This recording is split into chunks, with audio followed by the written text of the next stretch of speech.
Un regard approfondi sur les visions de Fatima. Il y a eu récemment un regain d'intérêt pour les visions de Fatima, un intérêt qui dépasse la simple curiosité et touche désormais des questions fondamentales sur notre avenir spirituel et terrestre. La compréhension des messages transmis par ces visions joue un rôle crucial pour déterminer si, dans le temps de la fin, nous serons trompés ou non. N'ayez pas peur des menaces qui peuvent surgir, car un jour viendra où toutes les vérités cachées seront révélées et tous les mystères dévoilés au grand jour. Ce que nous partageons avec vous, miens dans l'obscurité, n'aie pas honte de l'exprimer publiquement. Ce que nous vous chuchotons, lancez-le sur les toits. La troisième prophétie de Fatima reste l'une des prédictions les plus mystérieuses et énigmatiques en rapport avec l'Église. Il est temps, selon les circonstances qui nous environnent, que nous dévoilions pleinement ce secret confié par Notre-Dame.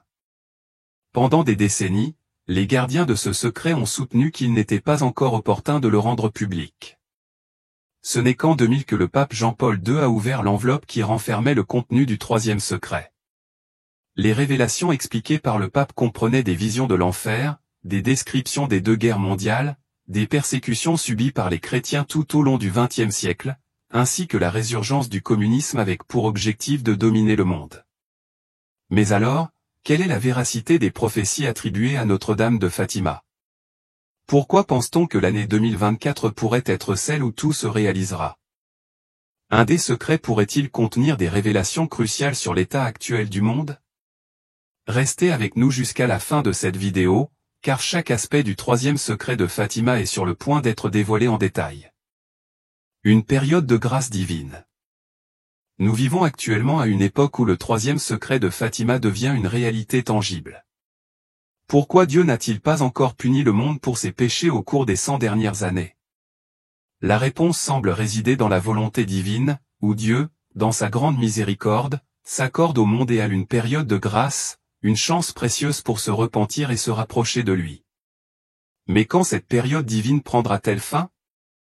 Nous voilà maintenant en 2024, et il est difficile de nier, quelle que soit notre affiliation religieuse ou politique, que le monde devienne chaque jour plus instable et imprévisible. Le chaos s'immisce non seulement dans la société, mais aussi au sein du mien de l'Église, où des divisions internes surgissent et où la foi semble parfois mise à l'épreuve. Le troisième secret de Fatima reste partiellement révélé et pourrait bien être un signal avant-coureur des défis auxquels l'Église et le monde font face aujourd'hui.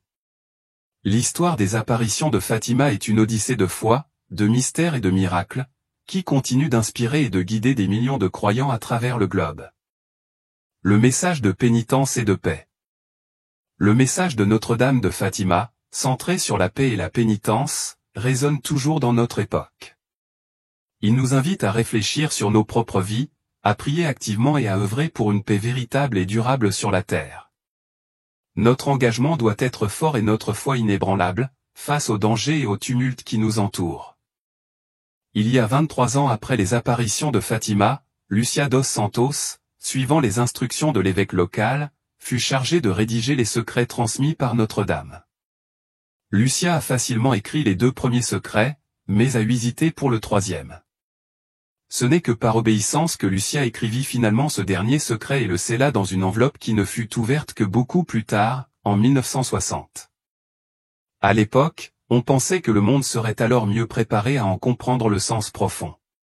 Plus tard, en 2000, le pape Jean-Paul II a béatifié Francisco et Jacinta Amato, les enfants non martyrs les plus jeunes à être reconnus par l'Église catholique romaine. En 2017, à l'occasion du centenaire des apparitions de Fatima, le pape François les a canonisés, a souligné ainsi l'importance continue des messages transmis par Notre-Dame de Fatima. Durant 6 apparitions distinctes, Notre-Dame a révélé aux enfants 3 secrets essentiels, chacun jouant un rôle crucial dans les messages de foi et de repentance qu'elle a transmis. Des prophéties et des appels à l'action.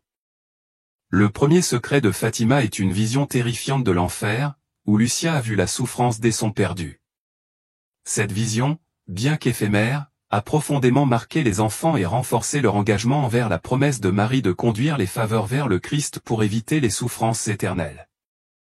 Dans le deuxième secret, Notre-Dame a prophétisé une fin à la Première Guerre mondiale, suivie par le début de la Seconde Guerre mondiale.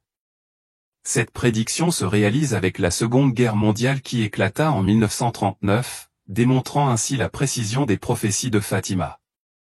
Les messages de Notre-Dame ne sont pas de simples visions lointaines mais des appels urgents à vivre une vie de foi et de dévotion, en nous préparant à des défis importants tout en gardant espoir et foi en la guidance divine. Le mystère du troisième secret et son impact. Nous tournons désormais vers le troisième secret, un mystère qui a suscité des débats et des spéculations au cours des dernières décennies. Des déclarations de Lucia, qui se plaignait que le Saint-Père n'avait pas réalisé la consécration demandée par la Vierge Marie, ont donné lieu à des théories sur des prédictions apocalyptiques contenues dans ce secret.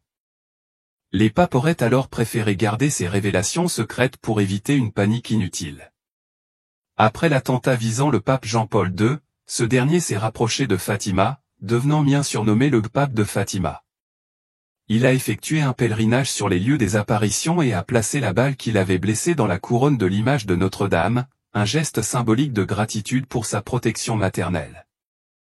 Les révélations de Fatima continuent d'être une source d'inspiration et de réflexion, nous appelant tous à une foi plus profonde, à une repentance sincère, et à une vigilance constante face aux défis spirituels et matériels qui nous attendent. Il déclare qu'une principale appuyait sur la gâchette et une autre principale guidait la balle. Il est en effet étonnant de constater comment la balle a pu traverser son corps sans toucher d'organes vitaux. Vital. Près de 20 ans s'écoulèrent avant que le pape ne publie le secret. On tente de le publier en 1984, et un autre courant a voulu révéler le secret un 13 mai, en commémoration de l'anniversaire de la première apparition. Comme la Russie a été spécifiquement mentionnée dans les premières parties du message, l'effondrement de l'Union soviétique en 1991 a donné lieu à de nouvelles spéculations. Le message de l'ange, demandant la pénitence pour éviter les catastrophes terrestres, devrait être pris à cœur. Le message de Fatima est cohérent avec le message révélé dans le troisième secret. La prière et la dévotion à la Sainte Vierge doivent être associées à la pénitence. Marie peut éviter les catastrophes en raison de ses relations particulières avec son fils. Le troisième secret est souvent associé à la tentative d'assassinat contre le pape Jean-Paul II. Il est ainsi identifié comme l'évêque en blanc vu par les enfants. Mais la prophétie semble être bien plus grande que cela. La leçon est plus profonde et peut-être que la prière et la pénitence doivent être pratiquées comme la meilleure protection contre une apostasie générale. L'apostasie est le péché de renier la foi, et ce qui était autrefois un moyen d'échapper à la mort par persécution est devenu presque une mode dans de nombreux pays occidentaux. Il semble populaire ou cool de ne pas aller à l'église et de ne pas être affilié à une religion organisée. Curieusement, la montée de l'apostasie n'a pas mis fin à l'ère des martyrs.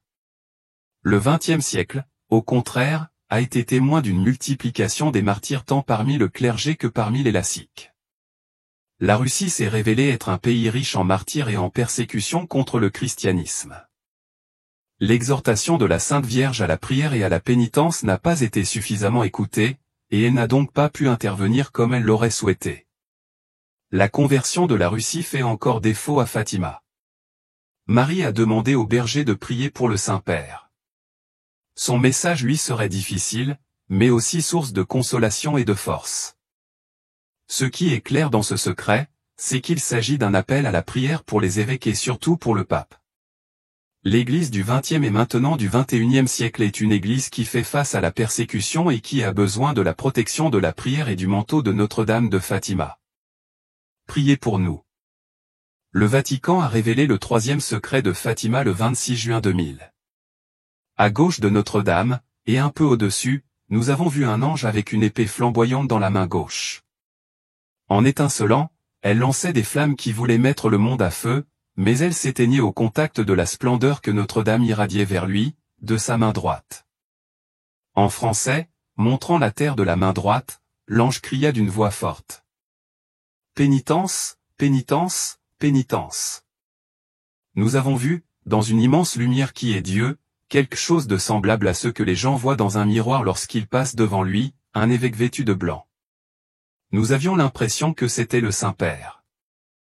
D'autres évêques, prêtres, religieux et religieuses montaient une montagne escarpée.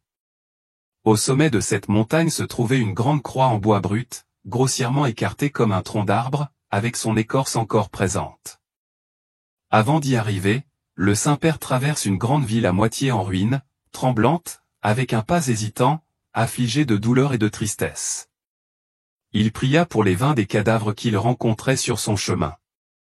Le pape a appris l'existence du secret peu après son élection en 1978, mais ne l'a pas annoncé lui-même. Les responsables du Vatican n'ont pas expliqué pourquoi il n'avait pas été révélé plus tôt. Après la tentative d'assassinat de 1981, le pape a lancé le processus de béatification de 2 témoins des apparitions de la Vierge, Francisco et Jacinta. Ils sont ainsi devenus les premiers enfants béatifiés par l'Église catholique romaine qui n'étaient pas des martyrs. Le 3e secret de Fatima. Pendant des décennies, le 3e secret de Fatima a été considéré comme l'un des grands mystères de l'Église. Le 3e secret, donné en privé à Lucie, a été caché pendant des années. Les spéculations et les théories du complot ont fleuri. Le message pour éviter que l'humanité était confrontée à un avenir sombre si elle ne se détournait pas du péché. En 1980, lors d'une visite à Fulda en Allemagne, le pape Jean-Paul II a répondu aux questions sur le 3e secret en injecté. S'il existe un message où il est dit que les océans inonderont des pans entiers de la Terre, que d'un moment à l'autre des millions de personnes périront, il n'y a aucune raison de publier ce secret. Il a souligné que la curiosité ne doit pas être satisfaite sans le sens de responsabilité qui vient avec la connaissance de telles choses. Cardinal Ratzinger et le 3e secret. Plus tard, le cardinal Ratzinger a confirmé dans une interview que le 3e secret contenait effectivement ces avertissements catastrophiques. La réponse du cardinal Ratzinger, selon laquelle la révélation du 3e secret n'ajoutait rien à ce que les chrétiens devaient savoir et exposerait l'Église au danger du sensationnalisme, semblait confirmer, avec des circonlocutions prudentes, que le contenu du 3e secret contenait des messages déconcertants. Les enfants de Fatima. Jean-Paul II et le cardinal Ratzinger ont tous deux esquivé la question. Mais pourquoi? Si le 3e secret ne contient pas ces menaces effrayantes, pourquoi ne pas le dire tout simplement? Un simple nom n'aurait pas été sensationnel et aurait, en fait, contribué à dissiper les spéculations. Depuis des décennies, le monde connaît le message principal de Fatima. La Sainte Vierge a prévenu que le châtiment viendrait, impliquant de grandes souffrances pour le monde si l'humanité ne se repentait pas de ses péchés, en particulier des péchés de la chair et des mauvais mariages. Notre-Dame est également avertie que les guerres ne sont que des punitions pour les péchés du monde. La révélation du 3e secret en 2000. Ainsi, en 2000, lorsque le Vatican a révélé ce qu'il a appelé le 3e secret dans son intégralité, la réaction collective de nombreuses personnes a été « c'est tout ?» Les gens ont ressenti un décalage entre les avertissements urgents de Notre-Dame de Fatima au fil des ans pour se repentir et le rapport du Vatican selon lequel tout ce qui concernait le 3e secret s'était déjà produit. Par exemple, que le pape serait attaqué, mais survivrait. Les gens ont regardé autour d'eux et ont vu le monde glisser toujours plus profondément dans la corruption totale et le mal, exactement comme Notre-Dame l'avait prédit. Les mariages légaux entre hommes et femmes sont complètement rompus, les familles sont en désarroi, et le suicide est légalement autorisé. La liste des problèmes scandaleux est bien connue et semble sans fin. Les enfants envoyés à Fatima. Les enfants ont été envoyés à la rencontre de Notre-Dame de Fatima. Il y avait beaucoup d'adultes à cette époque. Mais pourquoi Notre-Dame a-t-elle choisi de se révéler à 3 enfants? Ce n'est pas un hasard, et tous les enfants ne reçoivent pas une telle grâce de Notre-Dame. La vie de Lucia, Francisco et Jacinta, les petits bergers de Fatima, est une histoire de grâce et de miséricorde. Chez ces enfants, nous voyons en action la force paradoxale qui marque l'ensemble de l'histoire du salut. Il existe une disproportion infinie entre l'histoire des orgueilleux et des puissants, avec leurs intrigues, leurs stratégies et leurs conflits, et l'histoire des humbles qui, dans la vérité de leur existence, sont invités par Dieu à être un ferment de transformation. Pour l'humanité. Conclusion. Voyant la miséricorde de Dieu, les petits bergers ont fait connaître le message qu'ils ont reçu. Par leur vie simple, ils ont été choisis pour être témoins de la présence de l'amour de Dieu, du Dieu qui est amour. Ils ont rayonné et rendu visible au monde le visage miséricordieux de Dieu, transformant leur vie en un reflet de cette lumière qui est Dieu lui-même. Cette lumière naît à Aljustrel, un petit village de la paroisse de Fatima, au début du XXe siècle. Les frères Francisco et Jacinta, ainsi que leur cousine Lucia, ont grandi dans un environnement familial modeste. C'était un village grossier, calme et isolé. Ils ne savaient ni lire ni écrire et ne connaissaient pas grand-chose de la géographie, de l'histoire ou de la sagesse du monde au-delà de l'horizon et des montagnes. Ils ont reçu une éducation chrétienne très simple, comme on l'attendait dans l'environnement retiré où ils pouvaient. La mère de Lucia a initié sa fille et son neveu à la catéchèse. Lucia, elle-même un peu plus âgée que ses cousins, leur a enseigné les histoires bibliques et les prières qu'elle avait apprises de sa mère. Malgré la simplicité de leur initiation chrétienne, leurs parents leur ont donné un exemple vivant de foi engagée. La participation dominicale à l'Eucharistie, la prière en famille, la vérité, le respect de tous et la charité envers les pauvres et les nécessiteux. Lucia était une enfant attentive à l'amour de Dieu. Le désir intérieur d'être entièrement enveloppée dans les chaînes de Dieu était la ligne continue qu'elle suivait. Francisco, avec son regard contemplatif et son silence intérieur, regardait la nature comme quelqu'un qui ressentait la création et se plongeait dans la beauté du Créateur. Il était ému par le lever et le coucher du soleil, qu'il considérait comme les cierges du Seigneur. Jacinta avait une préférence particulière pour le cierge de Notre-Dame, la lune qui ne faisait pas mal aux yeux. La petite fille accompagnait de près sa cousine Lucia, pour laquelle elle avait une grande affection. Elle embrassait les agneaux, les appelait par leur nom et marchait parmi eux, les portant comme elle pourrait porter son amour pour Dieu. Ils apprennent intensément, comme seuls les enfants peuvent le faire. Ils consacreraient tout leur amour à Dieu avec sincérité et sans pensées inutiles. Ils recevaient une réponse divine. Un après-midi de printemps 1916, après leur simple prière, les petits bergers virent, au-dessus des arbres, une lumière plus blanche que la neige, sous la forme d'un jeune homme transparent comme du cristal lorsque le soleil le traverse. À tout moment, il est important de savoir quoi faire face à cette lumière, donc forme humaine, c'est d'abord un message. C'était quelque chose de totalement inattendu. Les petits bergers se sentent pris dans la contemplation de cette immense lumière, plongés dans une atmosphère intense où la force de la présence de Dieu les absorbait, les laissant frapper d'étonnement. L'ange de la paix les visita 3 fois, au printemps et à l'été 1916. Ces paroles laissent une profonde impression, comme une lumière qui leur fait comprendre qui est Dieu, combien il les vise et désire être aimé.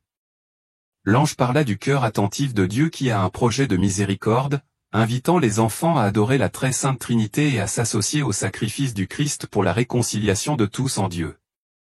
Ensuite, il leur offrit le corps et le sang du Christ, premier don à la lumière pour laquelle il leur serait demandé de s'offrir en sacrifice pour les hommes.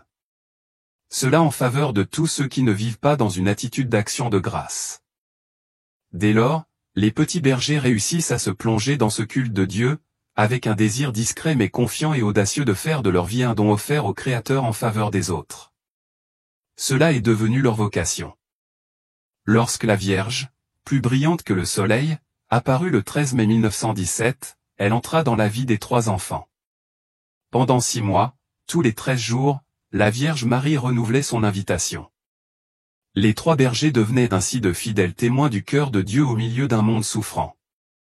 Êtes-vous disposés à vous offrir à Dieu et à supporter toutes les souffrances qu'il veut vous envoyer, en acte de réparation pour les péchés par lesquels il est offensé, et en supplication pour la conversion des pécheurs?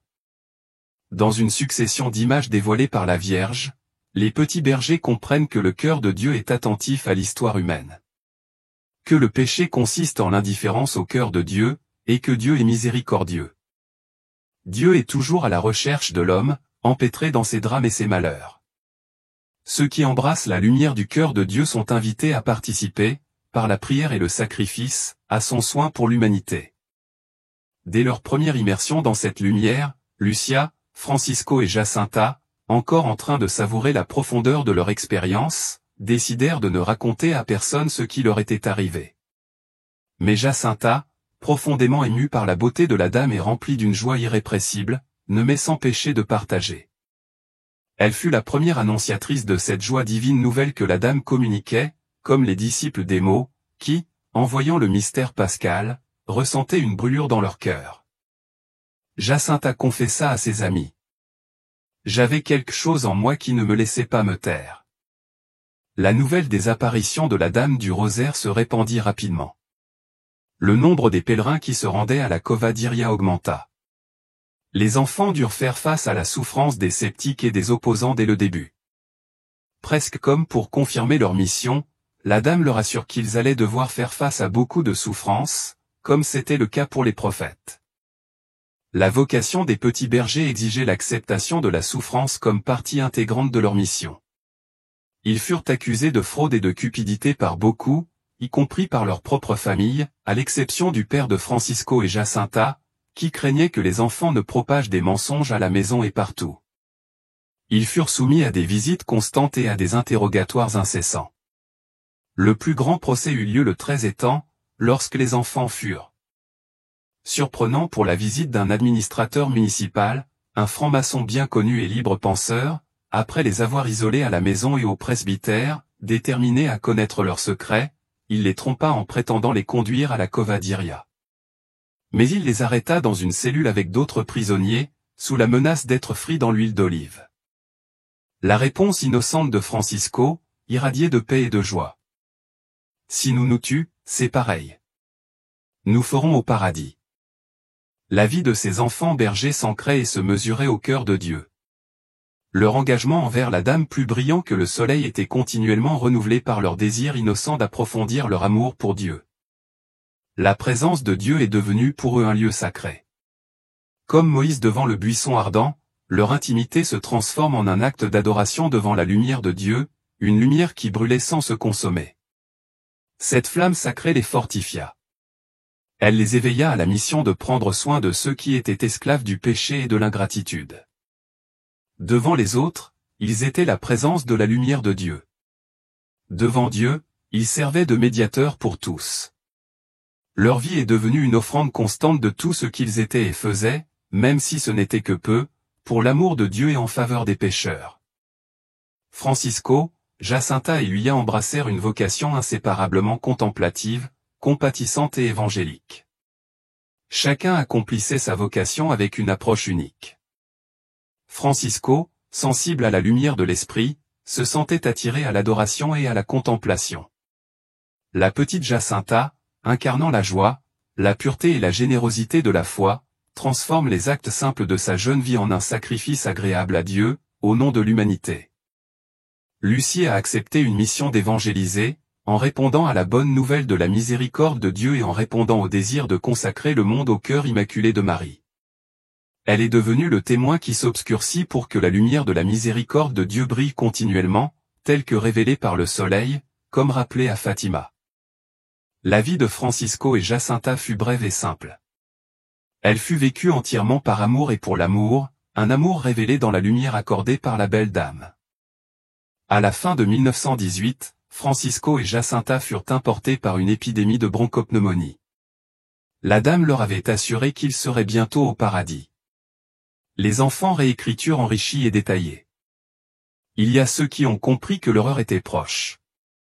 Qui aurait pu imaginer que des vies aussi courtes et simples seraient capables de refléter un amour aussi profond et un appel à la repentance aussi puissant? Bien que de nombreux secrets soient ancrés dans des événements passés, ils partagent tous un point commun, une invitation à la conversion des pécheurs. Car c'est l'iniquité qui constitue la racine des maux qui affligent le monde. Telle est l'essence du message intemporel et inaltérable de Fatima. Le pape Jean-Paul II entretenait une relation particulière avec Notre-Dame de Fatima, une relation marquée par une dévotion fervente et profonde. Cette dévotion s'intensifie après qu'une tentative d'assassinat échoue lui coûte la vie. Il avait la conviction intime que la Vierge Marie l'avait protégé, lui donnant la force nécessaire pour survivre malgré 3 balles qui lui transpercèrent le torse. 2 des balles traversèrent son abdomen sans toucher aucun organe vital, tandis que la 3e manqua à peine son cœur. Un tel miracle renforça sa foi et sa conviction que la protection divine de Notre-Dame avait joué un rôle déterminant dans sa survie. Dans un message prononcé en 1997, à l'occasion de la Journée mondiale des malades, le pape Jean-Paul II mit en lumière l'appel puissant de Notre-Dame de Fatima à la repentance. C'est juste un voyage, mais c'est une humanité, c'est juste une question de conversion et de rédemption. La dame qui s'adressait aux fidèles à Fatima possédait une perspicacité remarquable pour discerner les signes des temps. L'invitation insistante de la très sainte Vierge Marie à la pénitence révélait son intérêt authentique et maternel pour le destin des êtres humains, une humanité qui, selon elle, avait besoin de conversion et du pardon divin. Le pape Benoît XVI partageait également une grande dévotion envers Notre-Dame de Fatima. Il brisa la période d'attente de 5 ans pour la reconnaissance officielle de la sainteté de Sœur Lucia, caractérisait ainsi le rôle crucial qu'elle avait joué dans les événements miraculeux de Fatima. Dans un message au sanctuaire de Fatima en 2010, il expliqua comment Notre-Dame de Fatima appelle chacun à renoncer au confort matériel du monde pour s'offrir entièrement à Dieu, un acte d'abandon et de consécration totale. Les Saintes Écritures révèlent fréquemment que Dieu recherche des hommes et des femmes justes afin de sauver la cité des hommes. C'est exactement ce qu'il réalise à Fatima lorsque Notre-Dame demande.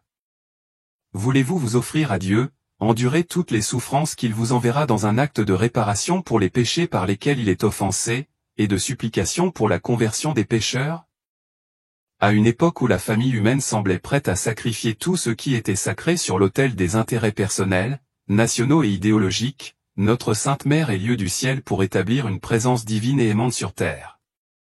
Elle a placé dans le cœur de tous ceux qui lui font confiance à l'amour inébranlable de Dieu, une flamme qui brûle dans son propre cœur. À un moment crucial, il est important de se rappeler qu'il s'agit du moment le plus important au monde. Cela a notamment été rendu possible grâce au voyage de la Vierge pèlerine et à la formation d'innombrables groupes à travers le monde qui se sont engagés à promouvoir la solidarité fraternelle et à propager la lumière de la vérité divine.